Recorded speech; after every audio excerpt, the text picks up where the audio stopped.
Roman Republic was crumbling, and at its center stood Marcus Tullius Cicero, a man of immense intellect, an unmatched orator, and a self-proclaimed defender of the Republic's traditions. As Rome's political system spiraled toward chaos and civil war, Cicero tried desperately to steer the ship back on course. But despite his brilliance, his efforts ultimately failed, giving way to the rise of the Roman Empire under figures like Julius Caesar and Octavian. Could Cicero have done more to save the Republic, or was he merely trying to prevent the inevitable? By examining his actions and decisions during Rome's most tumultuous years, we can see how Cicero's political missteps and ideological rigidity may have contributed to the Republic's fall, and whether anyone could have saved it from the forces tearing it apart. Cicero's career was rooted in his deep belief in the Roman Republic, its Senate, its system of checks and balances, and the rule of law that had kept Rome stable for centuries. For Cicero, the Republic represented the pinnacle of Roman civilization, and he saw himself as its champion. His loyalty to the Senate and the values of mos maiorum, the customs of the ancestors, shaped his political philosophy and guided his actions. Cicero believed that the Republic's strength lay in its institutions, and that any deviation from these traditions threatened Rome's very foundation. This conviction made him an outspoken opponent of populist leaders like Julius Caesar and Mark Antony, whom he viewed as undermining the Senate's authority in pursuit of personal power. While Cicero's ideals were noble, they often blinded him to the harsh realities of Roman politics. As the Republic weakened, figures like Caesar gained power by appealing directly to the people and the military, effectively bypassing the Senate. Cicero's rigid adherence to the traditional system left him unable to adapt, making him vulnerable to more pragmatic leaders. One of Cicero's most significant political struggles was his opposition to Julius Caesar. Although he admired Caesar's abilities as a general and leader, Cicero feared Caesar's growing power. To him, Caesar embodied everything that was wrong with the new breed of Roman leaders, men who sought personal power at the expense of the Senate's authority. When Caesar crossed the Rubicon in 49 BCE, it marked the beginning of civil war and the end of the Republic as Cicero had known it. Torn between respect for Caesar's talents and fear of autocracy, Cicero initially tried to remain neutral. However, as the conflict escalated, he sided with Pompey and the Senate against Caesar, believing that Caesar's ambition would lead to dictatorship.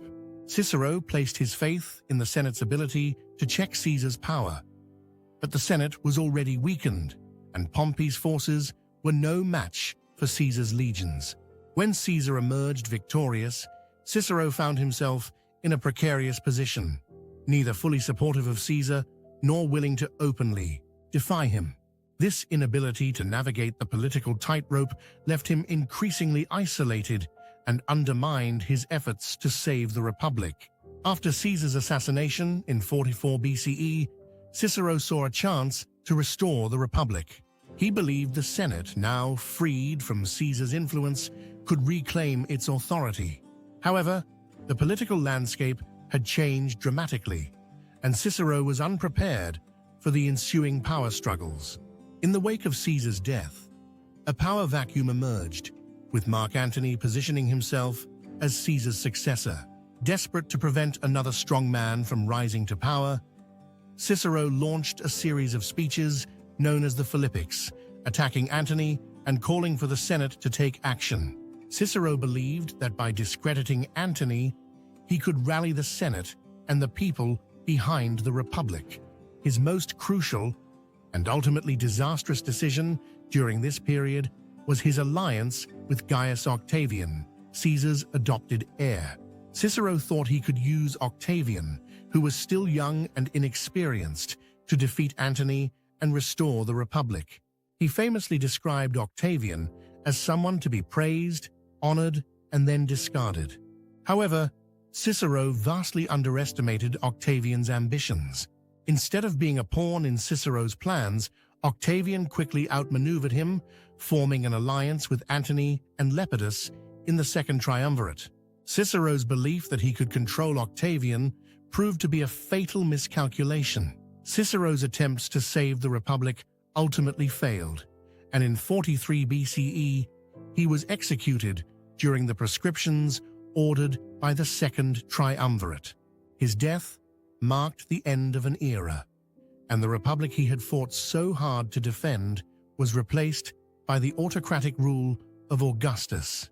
But could Cicero have prevented the Republic's collapse? By the time Cicero tried to intervene, the Republic was already in deep decline.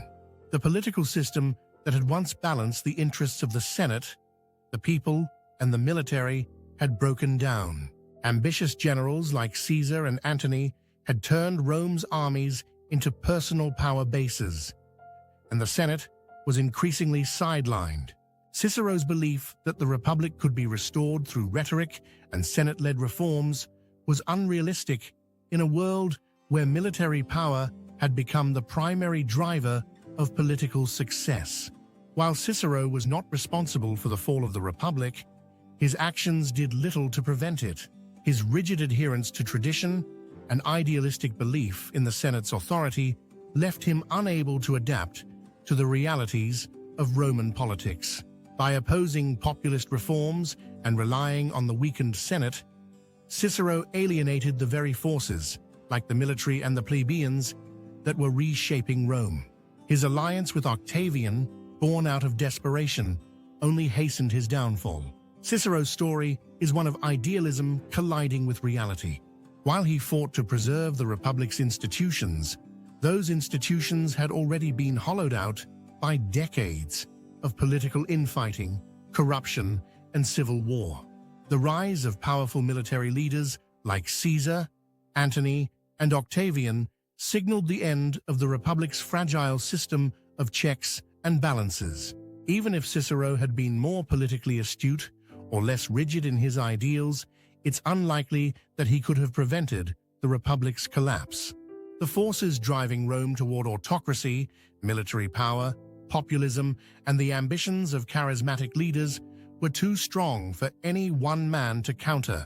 In many ways, the Republic was already doomed by the time Cicero tried to intervene. While Cicero failed to save the Republic, his philosophical writings and speeches have left an enduring legacy.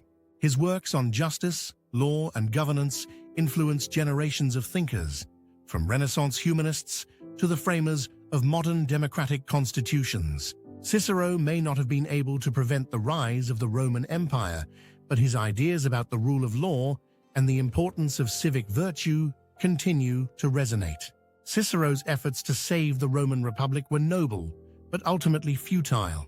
His belief in the Senate's ability to check the ambitions of men like Caesar and Antony was rooted in an idealized vision of Rome that no longer existed. The political realities of the late Republic, military power, populist movements, and the ambitions of charismatic leaders had outgrown the institutions Cicero sought to protect. Could Cicero have prevented the fall of the Republic? In hindsight, it seems unlikely. The forces driving Rome toward autocracy were too powerful, and Cicero's idealism, while admirable, left him ill-prepared to navigate the brutal world of Roman politics. His legacy, however, endures, not as the man who saved the Republic, but as the philosopher and orator who championed its values even in the face of its demise. If you found this exploration of Cicero's life and the fall of the Roman Republic insightful, please like this video and subscribe for more historical content. Share your thoughts in the comments about how Cicero's story resonates with today's political landscape. Let's continue the conversation.